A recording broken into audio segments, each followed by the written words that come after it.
Un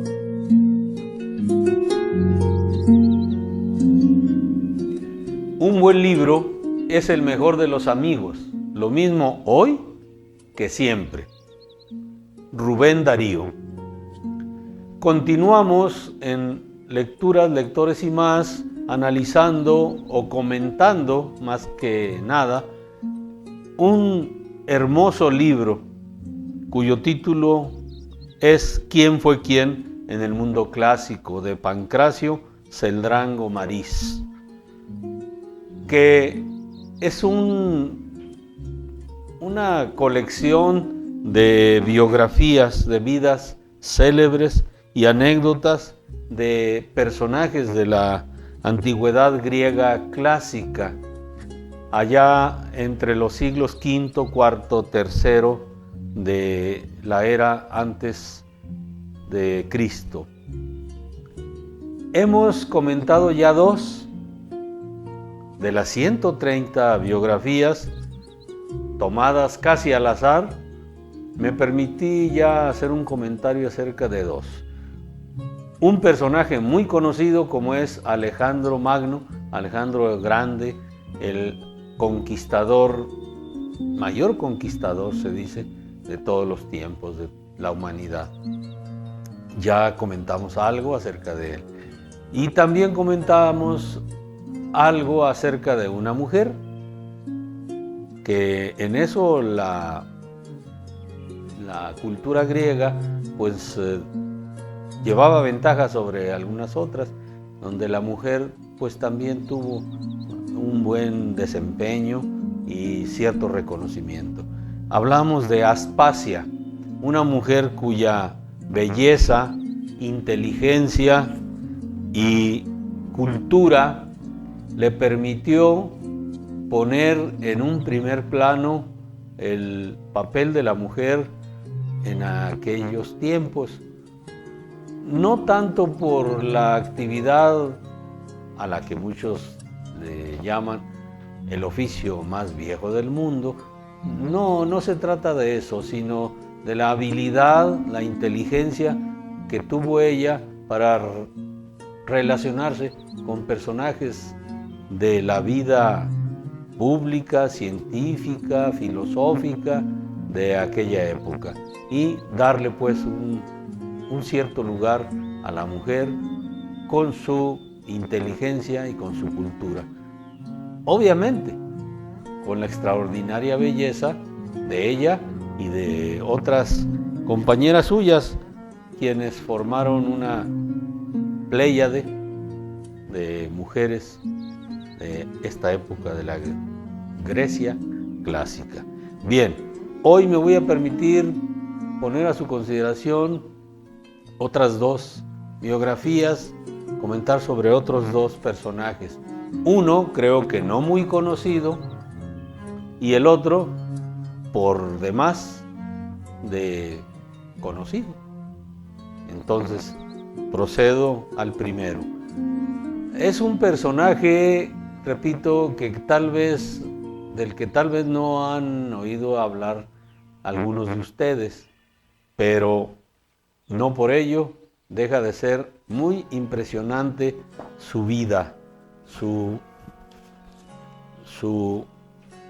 paso por la Grecia clásica. El nombre de este personaje es Demóstenes. Ahorita diré por qué ha sido tan trascendente. Demóstenes nació en Atenas en el año 385 a.C. y era, como muchos de los personajes que aparecen aquí en este libro, miembro de una familia de la alta sociedad. Recordemos que en Grecia la sociedad, como la sociedad de nuestro tiempo, también estaba dividida en clases, y la clase de los ciudadanos atenienses era la clase más elevada. Entonces, él pertenecía a esa clase. Pero tuvo la desgracia de que a los pocos años de haber nacido, cuando aún era muy joven, perdió, sin que haya una explicación muy clara, la herencia que le había dejado su padre, y entonces pues se vio un tanto obligado a dedicarse a ciertas actividades para buscar su propia manutención, para poder sobrevivir. Su inteligencia y su buena memoria le valieron para llegar a ser lo que fue. Muy estudioso desde siempre, optó por acercarse al espacio donde discutían los asuntos públicos en Atenas, donde los representantes, no populares, porque la verdad es que la aristocracia en aquel tiempo era la que gobernaba y solamente tenían derecho a participar pues los llamados hombres libres. Recordemos que había también esclavitud y otros no participaban, los dedicados a los oficios y a las artes difícilmente estaban representados ahí. Pero bueno, él encontró que gracias a su buena memoria, a su inteligencia, dedicándose a una actividad que para nosotros es no muy conocida, pero podríamos relacionarla tal vez con algo que se parezca a lo de esta época. Él se dedicó a ser lológrafo. Ah, caray, un nombre extraño. Bueno, el lológrafo era una persona que, habiéndose cultivado en el arte de escribir, sobre todo textos relacionados con las leyes,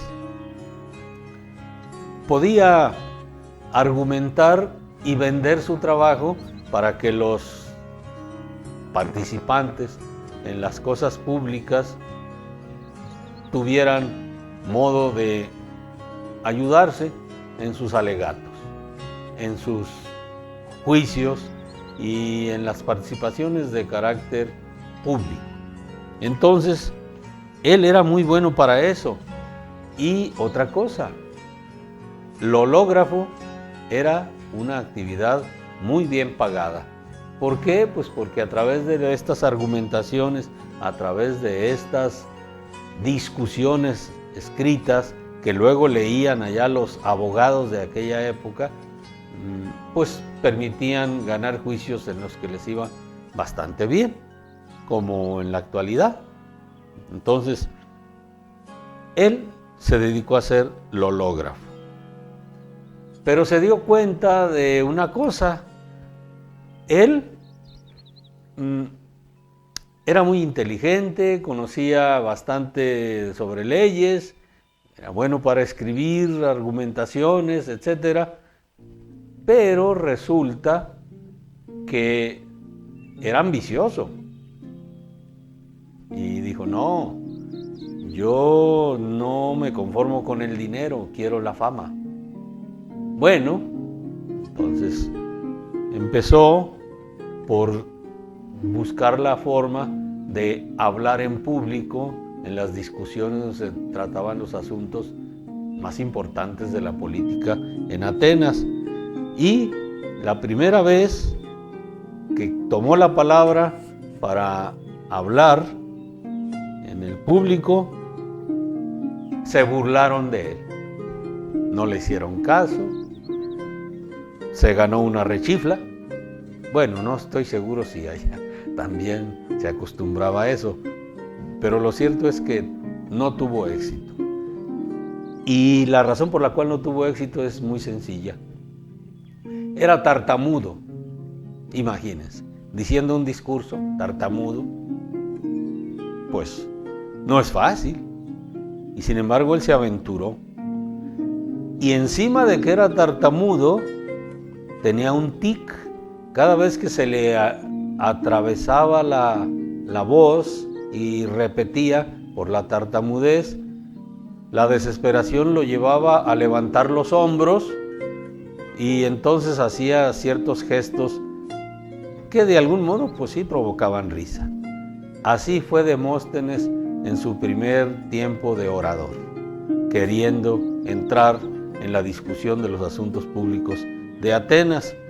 Entonces le dolió mucho, pero inteligente como era, buscó la solución. Y no se dio por vencido, y esa es una muy buena lección que podemos sacar de esta biografía.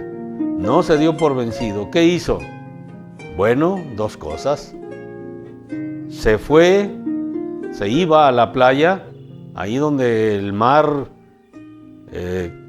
se estrella contra las rocas, y empezó a practicar con voz fuerte para ir dominando su tartamudez. Como no avanzaba mucho, alguien le dijo o a él se le ocurrió, escogía piedritas de la arena por ahí de la playa, se las ponía en la boca para que le lastimaran la lengua o las encías, la boca, y eso lo obligara a evitar la tartamudez. Y lo logró con el tiempo, al grado que no solo fortaleció la voz, hablaba luego muy fuerte y dejó de ser tartamudo. Y de todos modos le quedó el tic ese de levantar los hombros y se veía pues un tanto ridículo. Entonces, ¿qué hizo? Pues se ingenió que por ahí se acomodaba en medio de dos grandes rocas, acomodaba su cuerpo y ponía una lanza encima de su espalda, para que cada vez que su cuerpo se movía hacia arriba en ese tic, la lanza lo molestara y dominara ese movimiento. Pues también lo hizo, al grado que perfeccionó su voz y sus movimientos. Bueno, entonces dijo, ahora sí estoy listo, y empezó a dar discursos. Al principio, pues sí, él era inteligente, pero no conocía muy bien los vericuetos de las formas en que se hablaba allí en el foro. Entonces no le hacían caso. La gente lo dejaba hablando solo y él se molestaba, porque eso sí, no era una perita en dulce, de ninguna manera.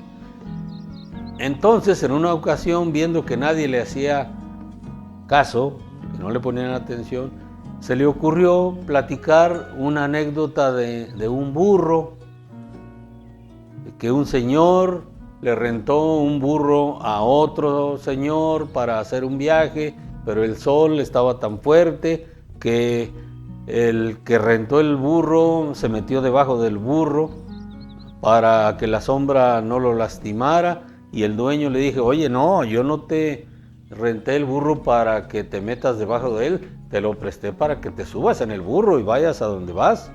No, bueno, yo sabré, usted me rentó el burro y yo sabré qué hacer con él, yo me subo o me pongo por debajo. No, es que yo allá no te voy a rentar el burro, etcétera.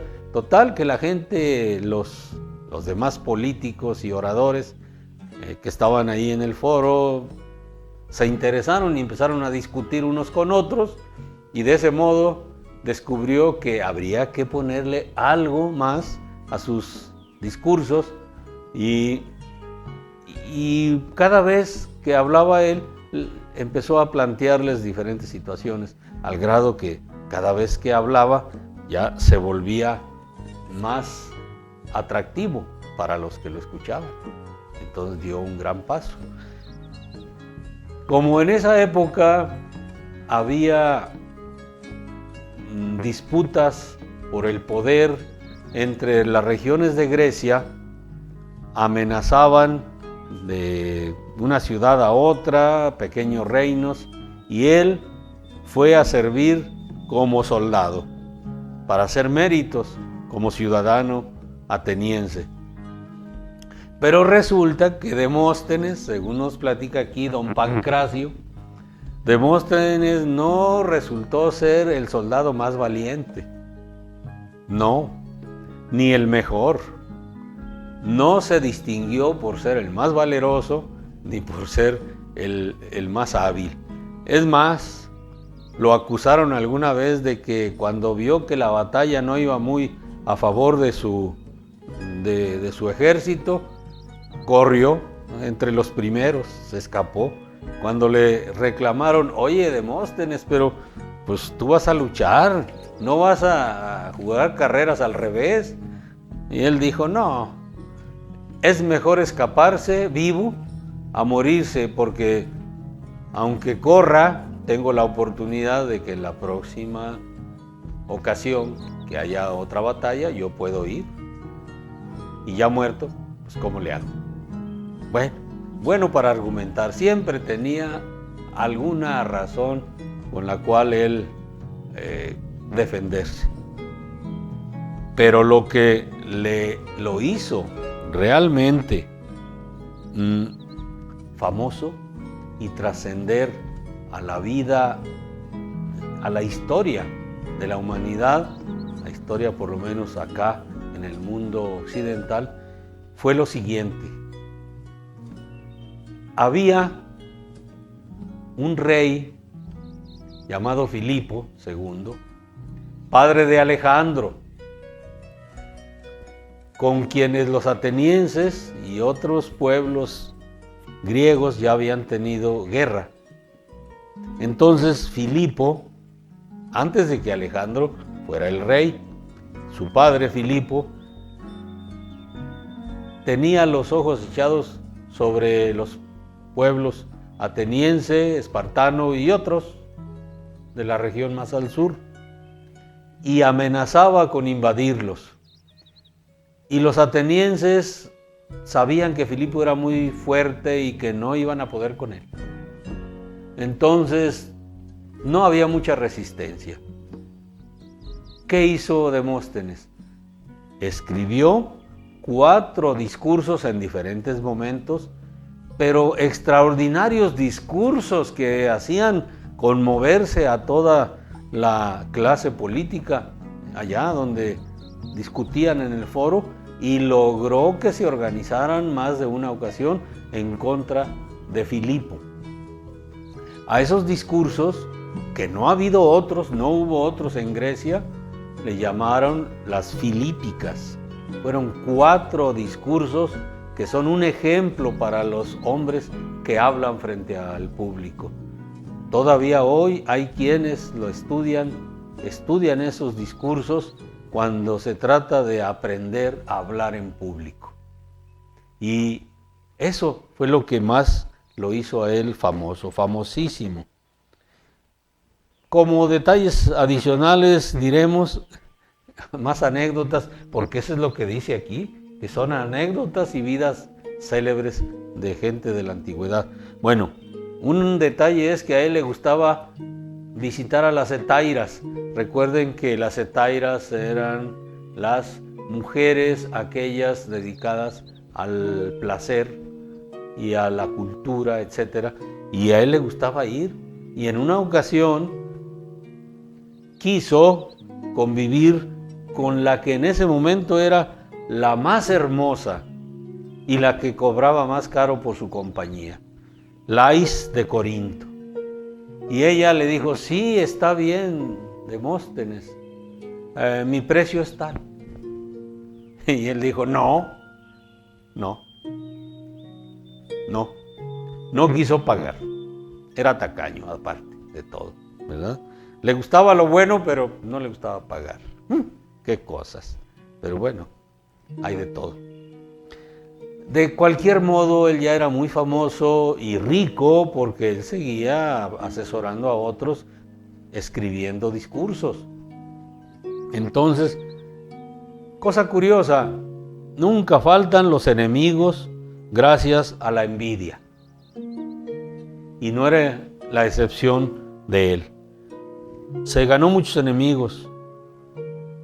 Y en una ocasión, un señor tesorero de Alejandro Magno, con el que Atenas había tenido ya muchos problemas.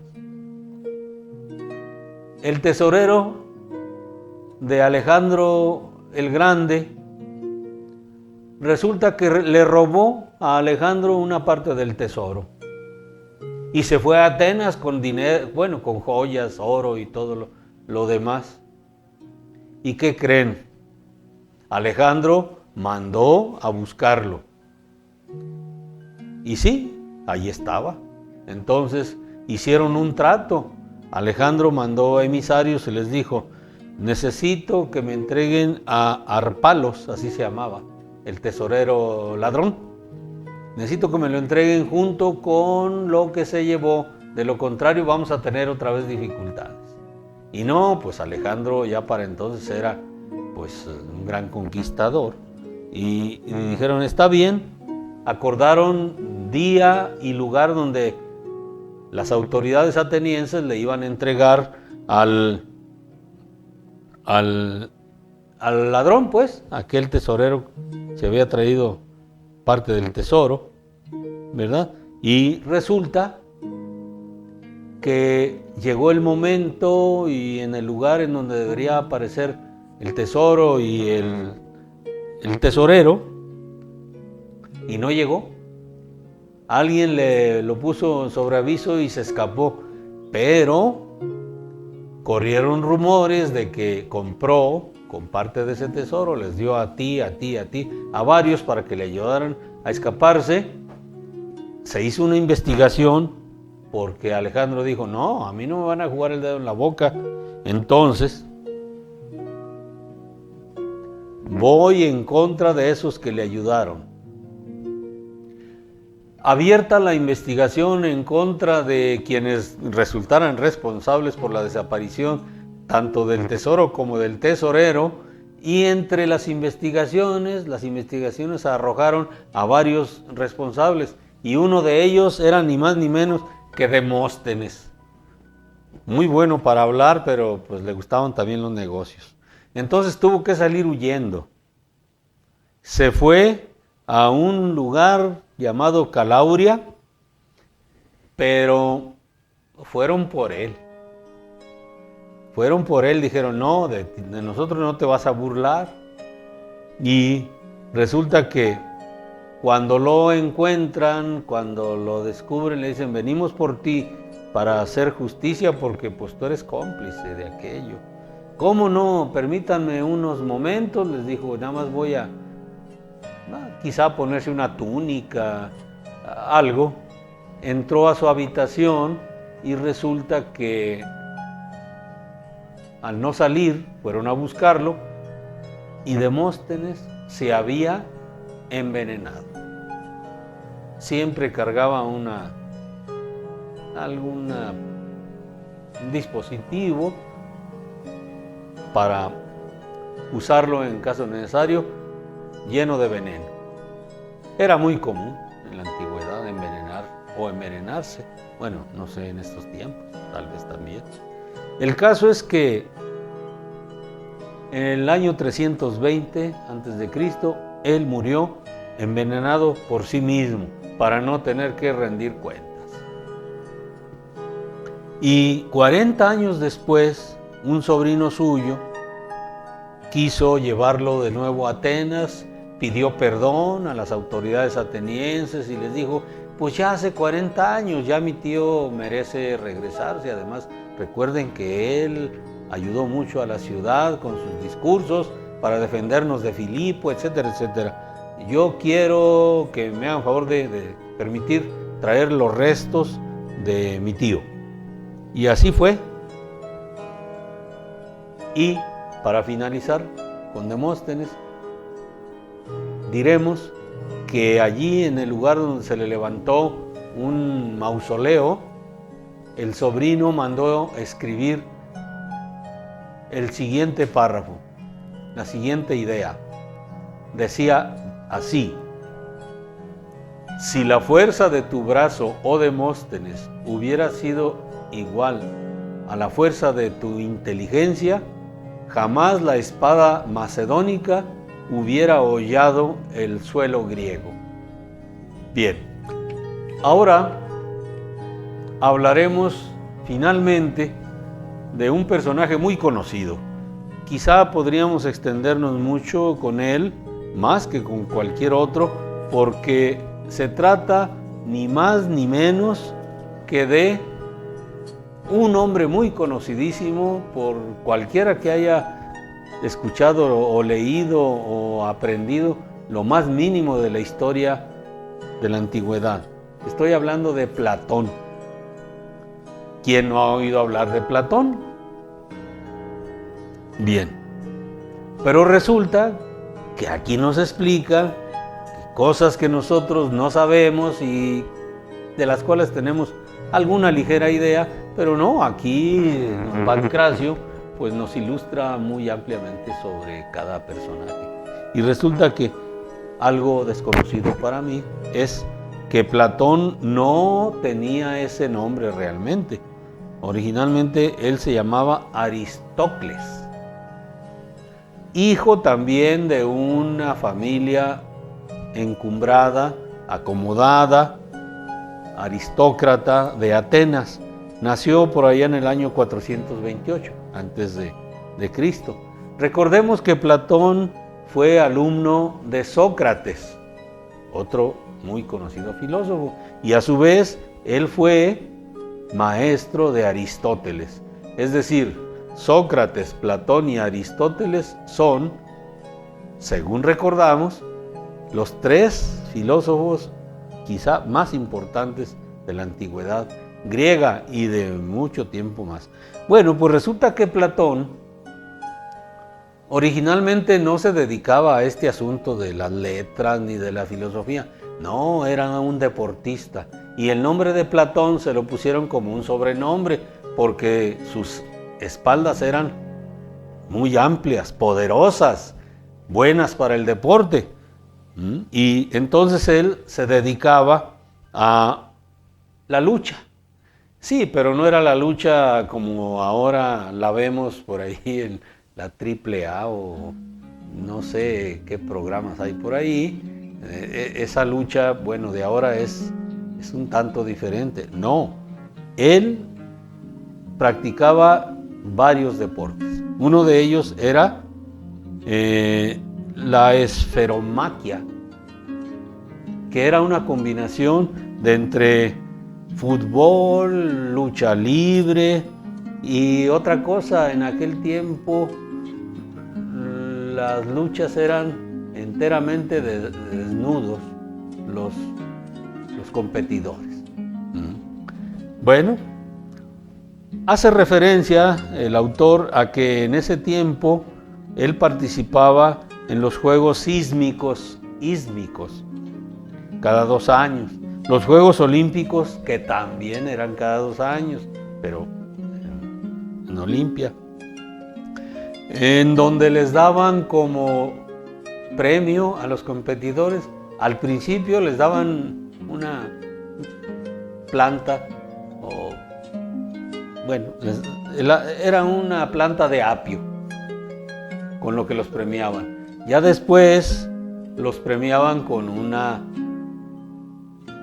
especie de corona de pino y de otras ramas, ¿verdad?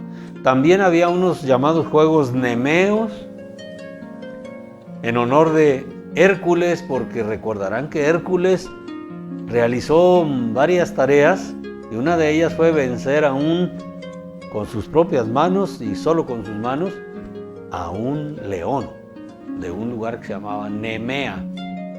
Bueno, esta es parte de la mitología griega también. Entonces había unos juegos nemeos y había otros juegos píticos en honor de Apolo. En fin, y Platón se daba el gusto de ir a algunos de esos juegos y ganaba. Era realmente un extraordinario atleta. Era él pues un hombre dedicado más que nada al deporte. Pero ocurrió algo interesante. En una ocasión pasó por donde había un grupo de personas escuchando a alguien, y ese alguien era ni más ni menos que Sócrates. Se impresionó tanto por lo que decía Sócrates, la forma en que razonaba y explicaba las cosas, que a partir de ese momento óiganlo bien, se enamoró. Ay, caray, eso ya sonó un poco fuerte. Sí, pero se enamoró no físicamente, se enamoró de la forma en que Sócrates explicaba las cosas, lo que decía, los razonamientos, al grado que a partir de entonces se volvió el más frecuente de sus alumnos, de sus discípulos. Ustedes han escuchado, seguramente todos sabemos que existe un término muy conocido, amor platónico. Pues de ahí viene, de ese amor por la sabiduría que Sócrates mostraba al explicar sus argumentos, sus asuntos, sus temas. Bueno, pues él se enamoró. Tan se enamoró que no se perdía ninguna de las lecciones de su maestro Sócrates. Se volvió pues un amor platónico, filosófico. Y como le entró la curiosidad por aprender mucho más, se fue a viajar. Bueno, era de la aristocracia, pues tenía con qué hacerlo, ¿verdad? Se fue a conocer lugares a donde hubiera pensadores de los cuales aprender todavía más.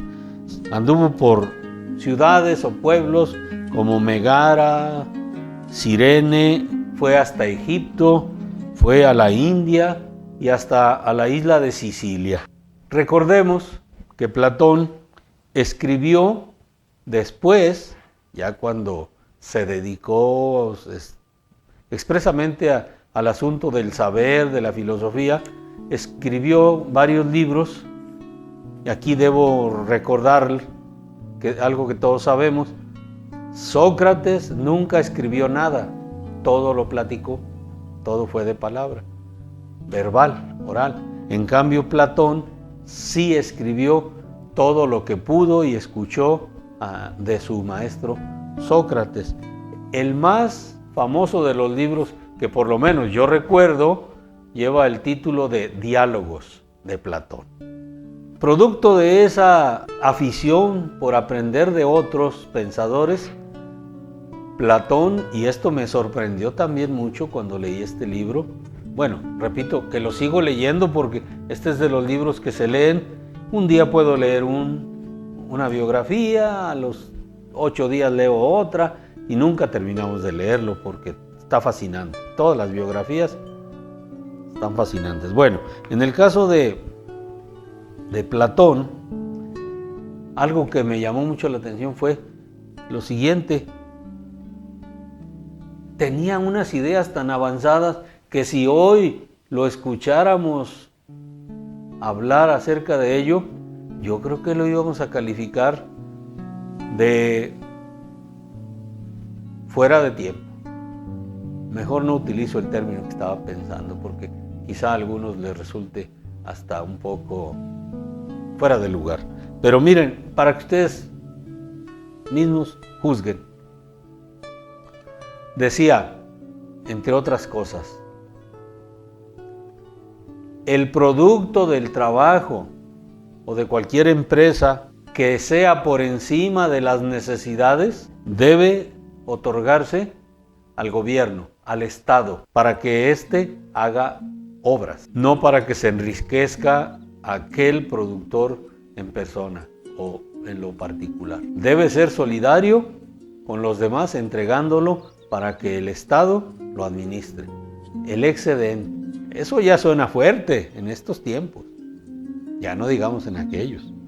Bueno, otra, cuando alguien herede, la herencia no debe dársele si es tan cuantiosa, se le debe dar lo necesario para que viva y lo demás, otra vez, para que se utilice en hacer obras en beneficio de la ciudad.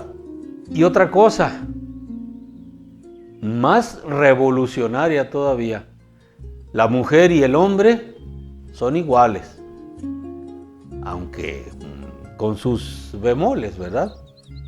Bueno, pero él ya planteaba que hombres y mujeres deberían ser iguales, gozar de ciertos derechos igual el hombre que la mujer. Y cosas más interesantes que propone por ahí en sus escritos. Dice que el hombre debe casarse a más tardar a los 30 años y que debe tener hijos entre los 30 y los 40 años. Después de 40 años, que se le debería prohibir a todo hombre tener hijos. Bueno, esto dice aquí Pancracio acerca de Platón.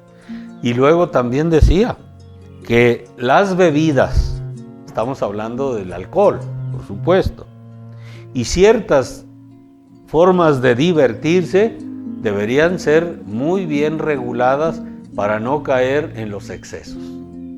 Porque una ciudad en donde hay excesos, pues es una ciudad que entra en riesgo de caer en vicios y otras cosas.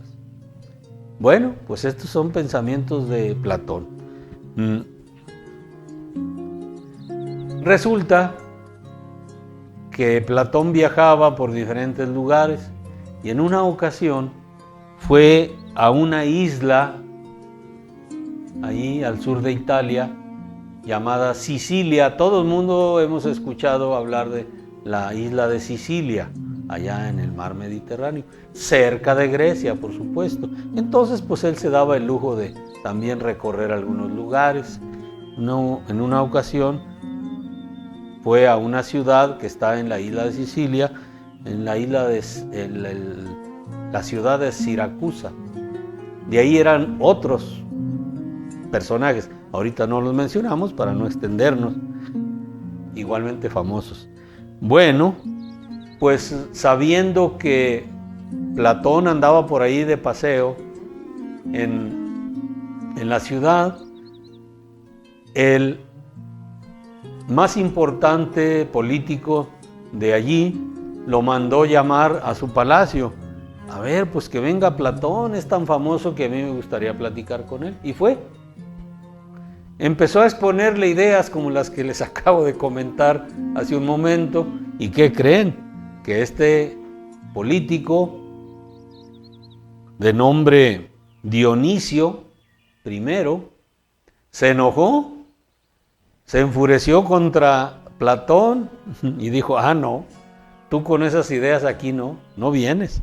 Entonces mandó que lo tomaran prisionero y que lo hicieran esclavo y lo puso a la venta. Bueno, pues si no es porque un sobrino de Platón que vivía por allí, de nombre Aniceris, va y lo compra, hasta eso lo pusieron barato.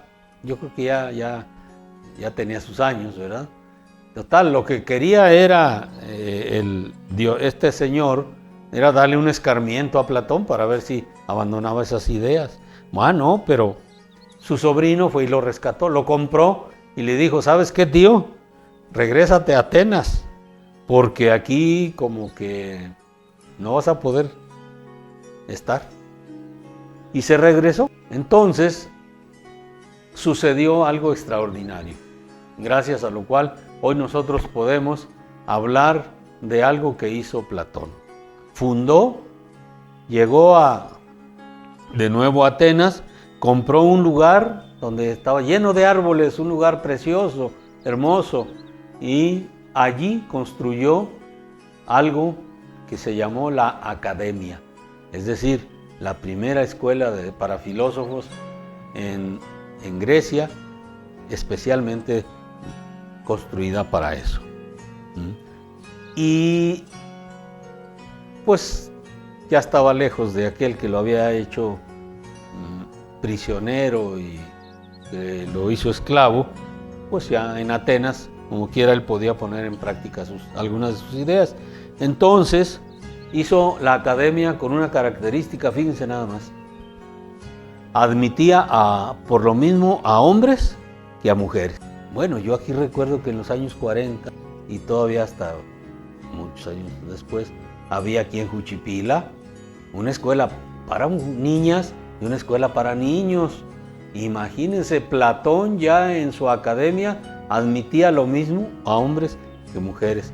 Tanto así que él se enamoró de una de sus alumnas, llamada Safo. Bueno, pues entre los temas que abordaban ahí en su escuela de filosofía, se podía hablar de feminismo, de libre expresión, de las propiedades públicas y algo que va a hacer que algunos se vayan para atrás. Un tema que fue abordado por Platón y sus discípulos y sus discípulas en la academia fue el aborto, ni más ni menos. Hoy hablar de aborto es un tabú. Bueno, pues Platón en aquel tiempo ya permitía que se hablara de ese tema, entre otros muchos. En fin, que hablar de personajes como este, de acuerdo a lo que nos platica el autor Pancracio Celdrán, realmente es apasionante. Y cada una de las biografías, de las 130 biografías, en realidad son una joya. Yo sí recomendaría que quienes gusten de estos temas, incluso solo por conocer cómo se vivía en aquella época, que no era muy diferente a lo de ahorita.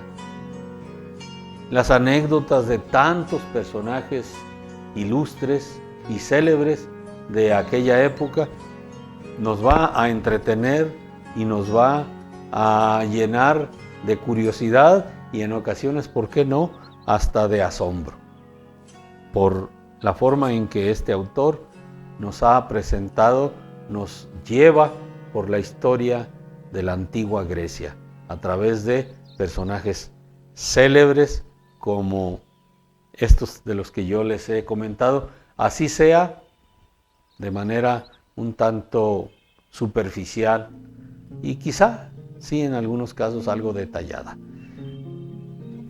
Con estos comentarios me permito terminar la revisión muy sucinta de este libro, ¿Quién fue quién en el mundo clásico?, de Pancracio Celdrón Gomariz. Esperemos volver a encontrarnos en el siguiente libro que pondremos a la disposición de ustedes a manera de comentario. Me da mucho gusto verlos tenido conmigo en este programa de lecturas, lectores y más. Que estén bien. Gracias.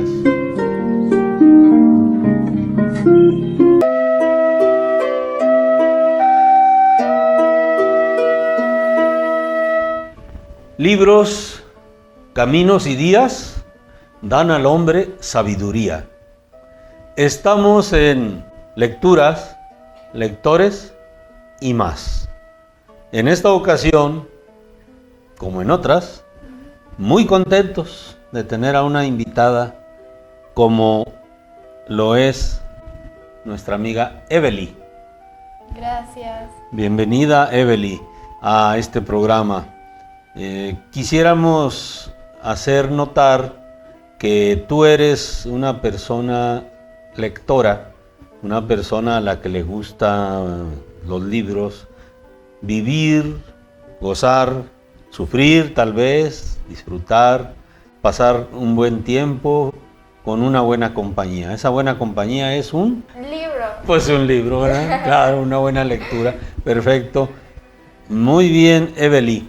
Mira, quiero pedirte que te presentes, que le digas a las personas que nos hacen favor de acompañarnos en esta ocasión, en este programa, quién eres, de dónde vienes y seguiremos conversando. ¿Qué te parece? Sí. Bueno, mi nombre es Evely Fernanda García Pérez, soy de Guadalajara y pues a mí me gustan mucho las lecturas. Sí. ¿Eres estudiante? Sí, ¿De dónde? de la escuela, de la secundaria técnica 32. De aquí, Sí, de Juchipila. de Juchipila, Zacatecas. Muy bien. Entonces, siendo de Guadalajara, estás aquí estudiando en Juchipila, Sí. en la secundaria técnica. Bien, ¿cómo es que tú te has hecho lectora? ¿Desde cuándo? ¿Cómo iniciaste? ¿Cómo los libros te encontraron? ¿Te atropellaron? Pues es que desde el ¿Cómo? kinder como había libros ahí para leer, Sí. a mí me gustaba como, no sabía leer, pero ver las imágenes. Y luego ya en la escuela aprendí a leer y todo eso, entonces me gustaba agarrar libros como en mis tiempos libres y leerlos, me llamaban mucho la atención. Además de leer, ¿tienes otra afición? Es decir, hay quienes un deporte o caminar o la televisión. ¿En qué otra cosa dispones tú o utilizas tu tiempo?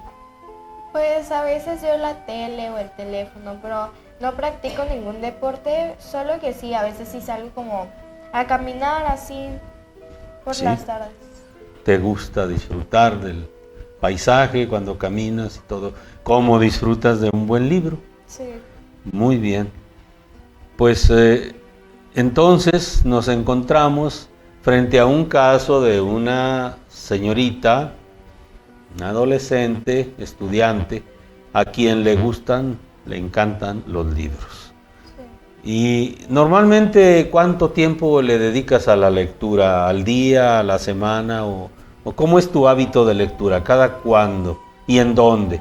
Pues yo siempre como leo en mis tiempos libres, pero leo como media hora, a veces una hora y así, y los agarro de la biblioteca porque casi libros no tengo, pero sí de la biblioteca he agarrado para leer.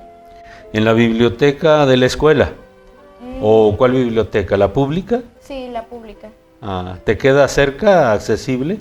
Sí, como a la vuelta de mi casa.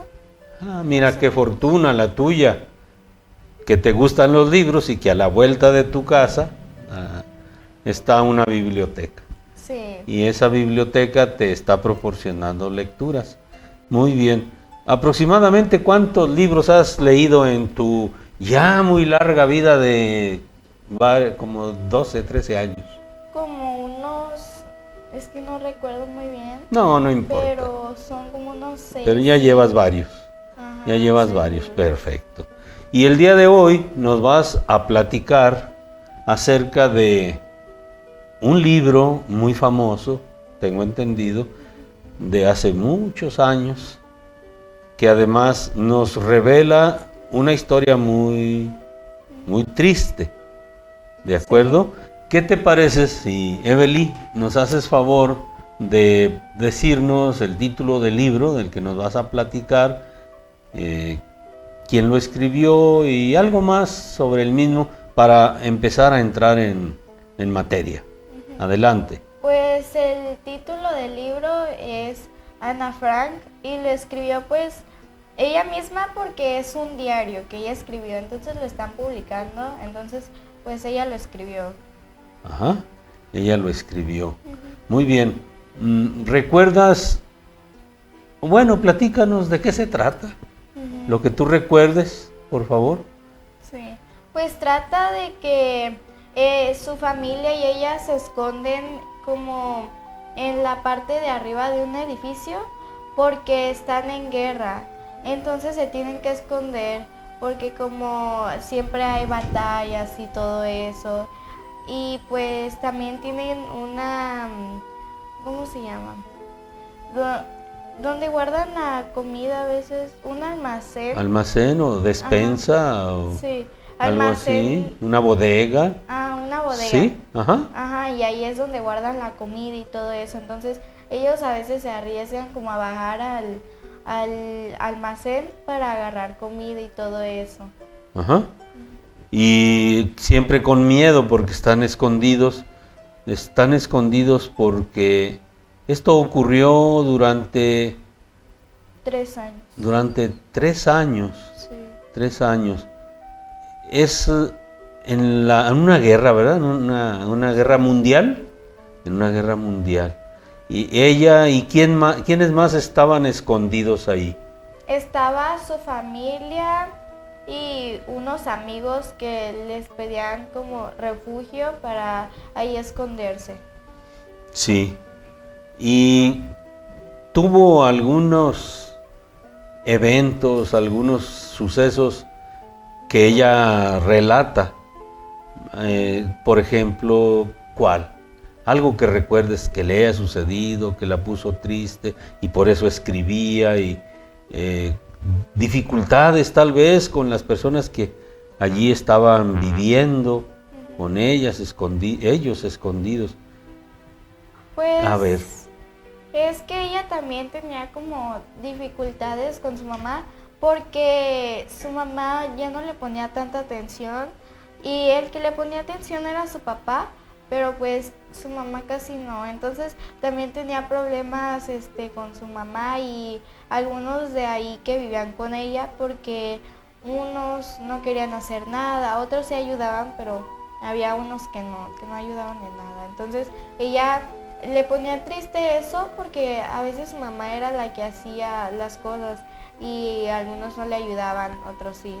Pero sí, más que nada le ponía triste como que su mamá no la apoyara, porque pues ella eran unos momentos tristes de estar encerrada, no poder salir por todo lo que está pasando, entonces su mamá no le ponía mucha atención. Había poca comunicación con su mamá, era Sí. más con el papá y con algunas otras personas que también vivían escondidas. ¿Recuerdas en qué lugar, en qué país o en qué ciudad ocurrió esto de ¿cómo diríamos? El acto de esconderse, la necesidad de no dejar que los atraparan porque los buscaban Sí. creo que eran judíos, ¿verdad? Sí, eran judíos y también por eso los buscaban, porque como eran judíos y creo, no estoy muy segura, pero Sí. creo era en Francia, no recuerdo muy bien, pero algo así leí ahí, decía como algo de Francia. Sí, algo había porque Francia pues también estaba en guerra, invadida Sí. por los alemanes.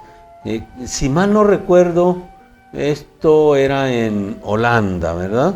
Holanda. En Sí. Ámsterdam, por ahí. Bueno, pues es que en toda Europa el ejército alemán de Hitler buscaba a todas las personas, familias de origen judío, Sí. porque una parte de la guerra de este dictador pues era por exterminar, no sabemos exactamente por qué, él siempre tuvo mucho enojo en contra de los judíos y Sí. pensaba, algo dice ahí, ¿verdad? Sí, que tenía algo como en contra de los judíos, sí. Sí, y siempre buscaban encontrarlos y lo peor, no era para darles ningún premio ni No. mucho menos, ¿verdad? Sí. Era con el propósito de Pues acabar con ellos, ¿verdad? sí, Seguramente. más o menos. Muy bien. A ver, platícanos, qué más recuerdas de la lectura del diario de Ana Frank? Que mucha Pues, gente conoce seguramente, sí. entonces no les va a resultar nada novedoso lo que tú les platiques, pero sí interesante. Pues yo recuerdo que a ella le gustaba un niño que vivía ahí con ellos, pero era mayor que ella, entonces ella también tenía problemas con su papá porque no le gustaba que estuviera con el muchacho. El muchacho se llamaba Peter y no le gustaba que conviviera tanto con él porque pues a lo mejor celos o no sé, pero sí, no le gustaba que estuviera mucho con él porque ella tenía mucha comunicación con Peter, entonces era lo que le molestaba a su papá, como que subiera mucho con él y todo eso. Eso es. ¿Algo más que recuerdes acerca de cómo era la vida allí? Claro, pasaban hambre, me imagino, porque no había mucho alimento. Y luego estar encerrados por la guerra. Por tanto Pues, tiempo, pues no ha de ser nada agradable. Tengo idea de que en la noche tenían que apagar. todas las luces. Sí, ¿verdad? Sí, porque si no los encontraban. Y más en tiempo de que estaban en batallas así, que cerca de con ellos, sí era más, ¿cómo se dice? Como... Pues urgente, indispensable. Ujú, sí, apagar las luces. Ajá. Porque de hecho ahí con ellos en la bodega les robaban, pero se escuchaban muchos ruidos, entonces a veces eran los mismos ratones, pero Ajá. sí entraron varias veces a robarles comida y pues ellos casi no tenían, entonces ya después tuvieron que comer de lo que había, pero pues no estaba bien que les robaran la comida. No, pues imagínate. Y luego escondidos, Sí. sin poder salir a reclamar, ¿verdad? Sí. No, pues O para terrible. comprar más comida no podían salir. Y finalmente, ¿qué pasó con Ana Frank y la familia? Pues la verdad no recuerdo muy bien, pero creo seguían escondidos. El final, no dice cómo terminó, pero yo recuerdo que seguían escondidos. Sí, eso es. Además, leíste una versión como abreviada, ¿verdad? Sí. Exacto. ¿Traes preparada alguna pequeña parte del libro que nos quisieras leer? Sí. Para conocer cómo era la redacción, la forma de escribir de esta muchacha joven que se ha vuelto tan famosa, pero pues por algo realmente triste, trágico, ¿verdad? Sí. Como fue su final. Creo que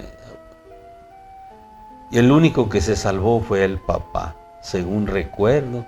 Es que Ajá. como mi libro no está completo, entonces yo recuerdo que todavía seguían escondidos. Pero sí, no está toda la versión en mi libro. Eso es. Muy bien. Si tienes algo que nos quieras compartir, Sí. por favor. De hecho aquí ya lo traigo apartado. Ya está listo. Sí. Muy bien. Escuchemos cómo Ana Frank nos relata las penurias que pasó porque la perseguían durante la Segunda Guerra Mundial los ejércitos alemanes. Y ella y sus parientes, sus padres y otros amigos, pues padecieron realmente cosas horribles. Sí. Te escuchamos. Pues de hecho aquí es una parte como de donde Ana le escribe una carta a su papá porque, como le digo, no quería que subiera con Peter a platicar más, entonces ella le escribió una carta como expresando sus sentimientos. Sí, qué bien. Sí. Bien. Pues, Adelante. Les voy a leer. Viernes 5 de mayo de 1944. Querida Kitty, papá no está contento conmigo. Él esperaba que a partir de su plática dejara automáticamente de subir todas las noches al cuarto de Peter. No desea más cachondeos, palabra que no soporto. Bastante trabajo me costó hablar del asunto como para que todavía me moleste. Pienso hablar con él hoy.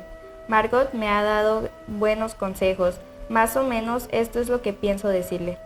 Creo, papá, que esperabas de mí una explicación y aquí la tienes. Te sientes decepcionado porque hubieras querido que yo guardara la distancia.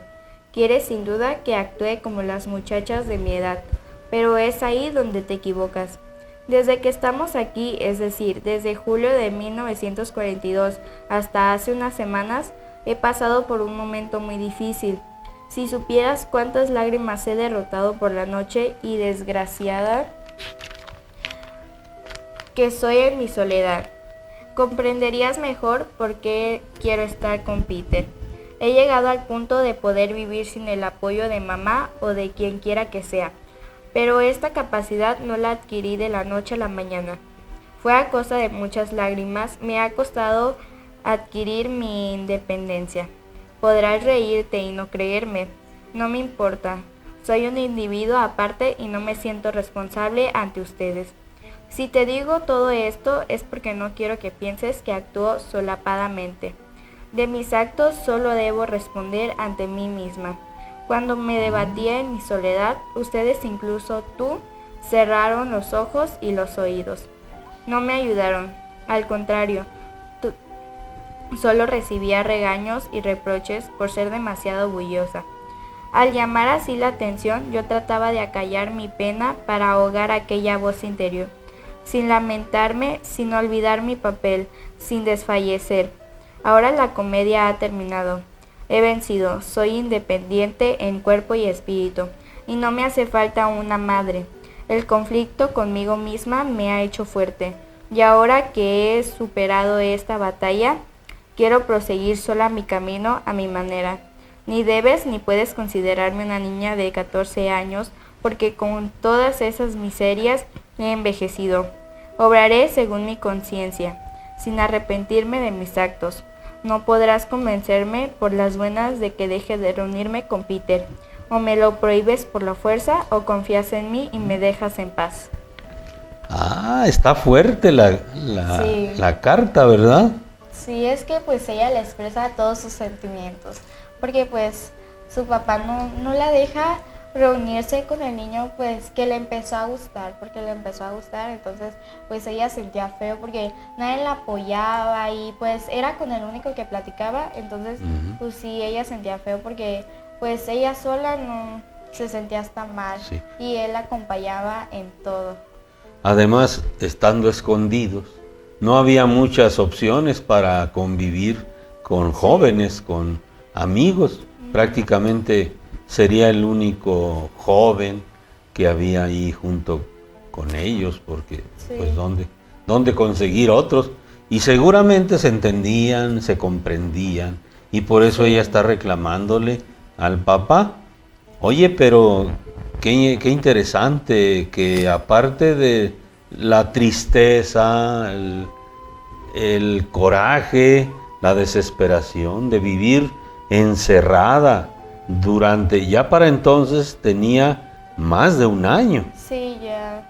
Y aún así, encima de eso, lidiar con el distanciamiento de la mamá, de plano, Sí, era muy fuerte para ella todo eso, ¿verdad? Sí. Y luego que el papá le estuviera restringiendo la posibilidad de encontrarse con el único joven que había en aquel lugar donde estaban encerrados, pues debió ser realmente muy difícil, muy Sí. triste e incómodo para ella. Ahora tú danos la idea, la conclusión de lo que entendiste. ¿A ti qué te dice? ¿A ti cómo te llega el mensaje de lo que lees en este diario? Pues como que pues más o menos siento feo porque pues no tiene el apoyo de nadie. Si yo estuviera en sus zapatos, pues la verdad yo también sintiera feo porque pues sí no tiene el apoyo de su mamá, su papá le está prohibiendo que se junte con la única persona que le entiende, y pues sí, triste porque pues sí, la verdad está muy feo que sus papás le hagan eso. Y en esas circunstancias donde están, pues Sí. es aún peor, ¿verdad? Qué caray. Entonces, este libro ¿qué te ha hecho sentir? Pues emoción, a veces tristeza, porque al principio es como emocionante saber qué va a pasar y todo eso, y ya después como que sabes ya de lo que está tratando y es como que más triste porque pues está encerrada en un lugar donde literal no puede salir, entonces pues sí, es feo. Ujú. Y a ti te ha contagiado un poco de la tristeza de Ana Frank, pero a lo mejor también hay algún mensaje positivo ahí en su carta, por ejemplo, ¿no? Sí, no recuerdo muy bien, pero sí hay mensajes como para enseñanza o así. Sí.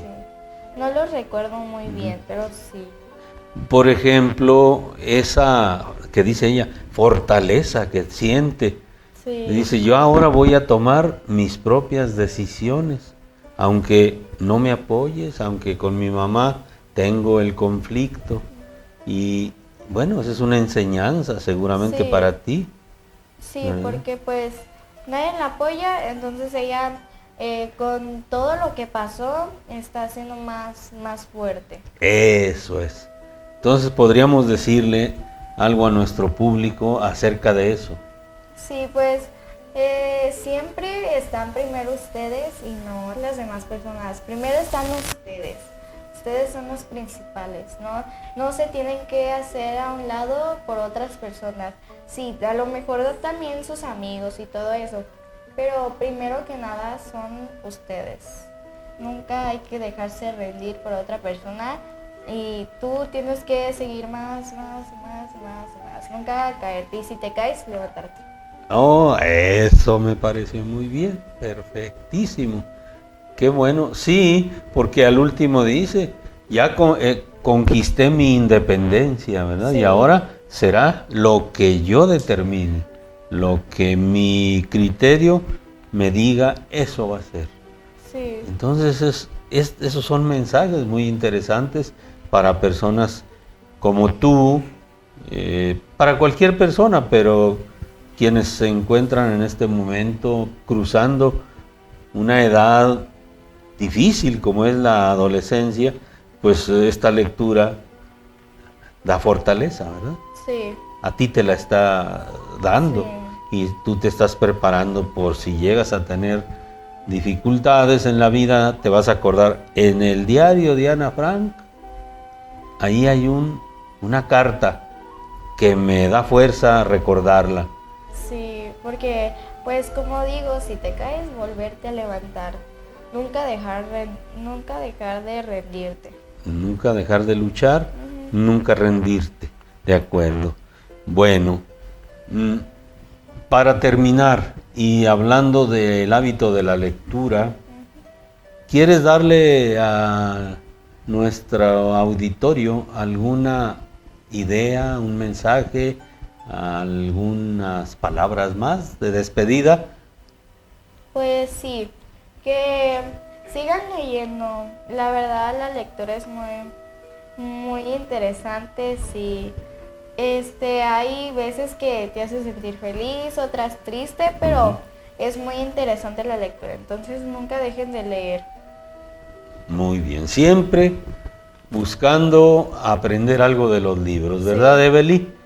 Oye, pues qué interesante que una persona como tú, aún cuando podemos decir está empezando a vivir, ya tiene un pensamiento sólido, un criterio firme y se ve que te estás preparando bien para la vida. Y en eso yo creo que la lectura tiene algo que ver.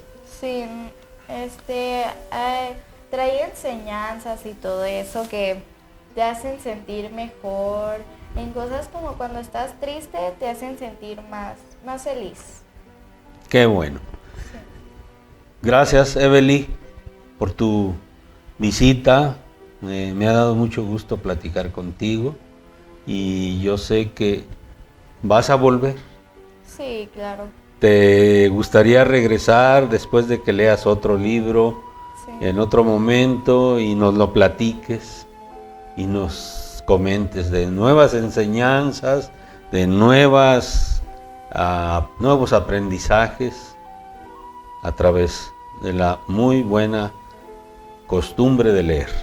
Sí. Evely, te felicito y te agradezco. Muchas gracias.